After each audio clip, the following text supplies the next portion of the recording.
আমরা আসছি জেলায় জেলায়, আসছি পাড়ায় পাড়ায়। আপনার চারপাশে ঘটে যাওয়া খবরাখবর তুলে ধরবো আমরা। রাজনীতি থেকে বিনোদন, আবহাওয়া থেকে অফবিট, সব ধরনের খবর তুলে ধরবো আপনাদের।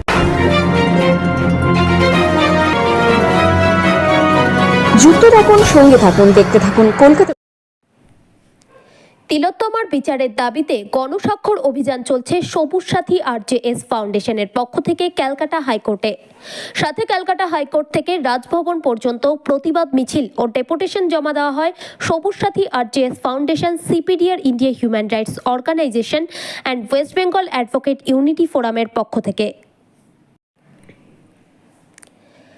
মাননীয় Atindra Ghosh, CPDR India human রাইটসের ফাউন্ডার ও জেনারেল ইন্ডিয়া জেনারেল সেক্রেটারি, মাননীয় অ্যাডভোকেট কিষাণু গাঙ্গুলি, মাননীয় advocate Sudip Roy, Ashis Kishore, Chandrabhan Singh, Prosenjit Saha, doctor Arabinda Sarkar, Jhumpa Roy, Dinabandhu Das, Raju Sen, Pradip Mondal, Sandip Ghosh, Subrata Goswami, Bilkis Bibi, Madhumita Saha.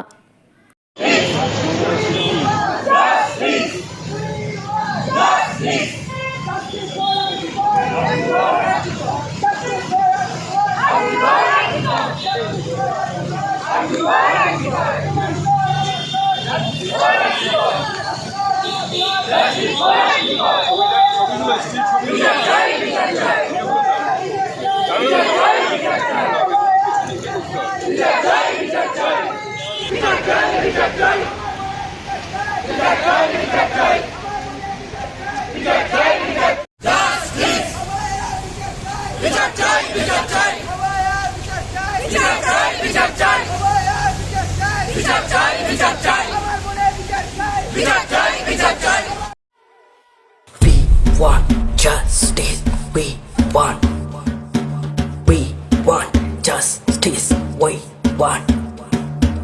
We want justice. We want.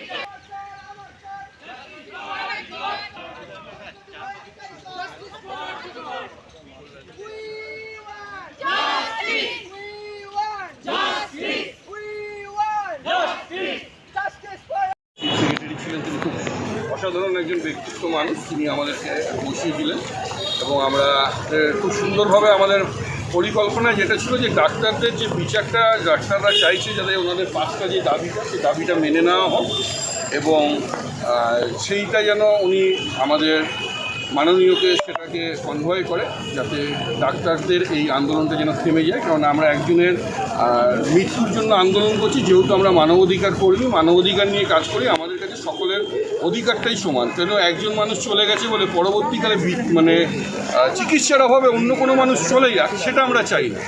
তার জন্যই আমাদের এই ডেপুটেশনটা জমা দেওয়া। আর বাকিটা হচ্ছে যে আমরা সবসময় ভুল ভাবি যে পুলিশ প্রশাসন মানুষের জন্য কাজ করে না। আমাদের সঙ্গে পুলিশ প্রশাসন অসাধারণভাবে সহযোগিতা করেছে, খুব সুন্দরভাবে। কারণ কি দেখুন, তারা একটা রাজ্য সরকারের চাপে থাকে, তারা তো রাজ্য সরকার, আমরা তো ভাবি। কেননা দেখুন, সবথেকে বড় কথা, যারা IAS IPS বা পুলিশ প্রশাসন যারাই যে জায়গায় বসে থাকুক না কেন, তারা কিন্তু তারা শিক্ষাগত যোগ্যতা দিয়ে কিন্তু সেই জায়গায় এসে পৌঁছায়।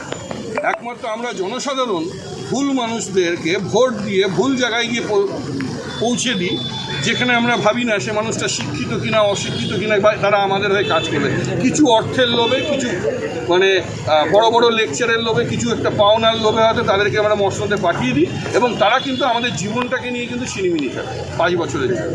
সেটাই যেন আগামী দিনে এই জিনিসটা না হয়, যেরকম এরকম অভয়ের মতো বহু মেয়ে যেন এরকম মায়ের কোল যেন না খালি হয়, তার জন্য এই আন্দোলন আমাদের জারি থাকবে এবং আমরা যতক্ষণ না এর ন্যায় বিচার পাবো ততক্ষণ কিন্তু আমরা এই আন্দোলন চালিয়ে। এবং পশ্চিমবঙ্গের মধ্যে আমরাই প্রথম যে 9 তারিখে ঘটনাটা ঘটার পর আমরা 11 তারিখেই গভর্নর হাউসে প্রথম আমরা ডেপুটেশন জমা দিই CBI তদন্তের জন্য। কারণ আমরা জেনেছিলাম যে পুলিশের ওপরে চাপ সৃষ্টি করা হচ্ছে যাতে জিনিসগুলোকে চাপা দেওয়া হয় এবং যে এভিডেন্সগুলোকে যাতে ম্যানিপুলেট করা হয়, ট্যাম্পারিং করা হয়। কারণ তাদের হাতে কিছু নেই, পুলিশদের হাতে। তারা যদি না করে তাদেরকে ধরুন এমন এমন জায়গায় গিয়ে পাঠাবে, তারা তাদের ছেলে বউকেই হয়তো কোনোদিন দেখতে পাবে না। ঠিক আছে, তাদের তো কিছু করার নেই। এই আজকে আমরা এসছি, কি সুন্দর আমরা প্রশাসন করে এসছি, এত মানুষের এত ভিড় দেখেছেন, প্রশাসন কি সুন্দরভাবে আমাদেরকে সহযোগিতা করেছে, নিয়ে গেছে, কথা বলিয়েছে সব কিছু। তাহলে আমরা কিন্তু প্রশাসন সবসময় জনসাধারণের সাথে আছে, মানুষের পাশে আছে। আমরা কিন্তু মানুষের জন্য এবং আমাদেরকে আধ ঘন্টার উপরে সময় দিয়েছি। আমরা বসে এতক্ষণ ধরে কথা টথা বলেছি, যেহেতু প্রচুর মানুষের অ্যালাও নয় সেখানে, সেই জন্য। এবং আমরা চাই যে আপনারা সবাই আগামী দিনে আমাদের সাথে একসাথে থেকে এই মানবাধিকার লড়াইতে সামিল হন। দাদা, তুমি কিছু বলো। দাদা, আপনারা প্রত্যেকেই জানেন যে ঘটনাটা ঘটেছে, সেই ঘটনায় আমরা যাকে হারিয়েছি সে আমাদের মধ্যে কারোর বোন, কারোর মেয়ে। তো তার জন্য আমরা 11 তারিখে West Bengal advocate unity forum এবং সিপিডিআর হিউম্যান রাইটসের সহযোগে রাজ্যপালের কাছে প্রথমে একটা ডেপুটেশন জমা দিয়েছিলাম, যেখানে আমরা চেয়েছিলাম সিবিআই এই কেসটা তদন্ত করুক। যে রথীন্দ্রদা বলে গেলেন, আপনারা সবাই শুনলেন, যে আমরা চেয়েছিলাম এই কারণে, কারণ পুলিশরা কোনো জায়গায় তাদের হাত পা বাঁধা, তারা কিছু কাজ করতে গিয়েও আটকে যাচ্ছেন, এভিডেন্স টেম্পারিং হচ্ছেন। তো তারপরে সিবিআইয়ের কাছে মামলা যায়, সিবিআই থেকে সেটা সুপ্রিম কোর্ট সুমোটো করে সুপ্রিম কোর্ট নিজের হাতে নেয়। সুপ্রিম কোর্টের জাজমেন্টেও আমরা এখন অবধি অতটা স্যাটিসফাইড নই, যতটা স্যাটিসফাই আমরা হতে চাই। আজকে রাজ্যপাল মহোদয়ের কাছে একটা ডেপুটেশন দিলাম। এর আগেও আমরা একটা ডেপুটেশন দিয়েছিলাম, তো আজকে আবার পুনরায় ডেপুটেশন দিলাম, যাতে ডাক্তাররা যে আন্দোলনটা চালিয়ে যাচ্ছে দীর্ঘদিন ধরে, সেই আন্দোলনের সাথে আমরাও জড়িত আছি এবং আমরাও তাদের সমর্থন জানাচ্ছি এবং তার পাশে আছি। এবং এই কারণে ডেপুটেশন দিলাম, যাতে খুব দ্রুত এই বিচার প্রক্রিয়া সমাপ্তির দিকে এগিয়ে যায় এবং উপযুক্ত দোষী শাস্তি পায় প্রত্যেকটি দোষী, কাউকে যেন আড়াল না করা হয়।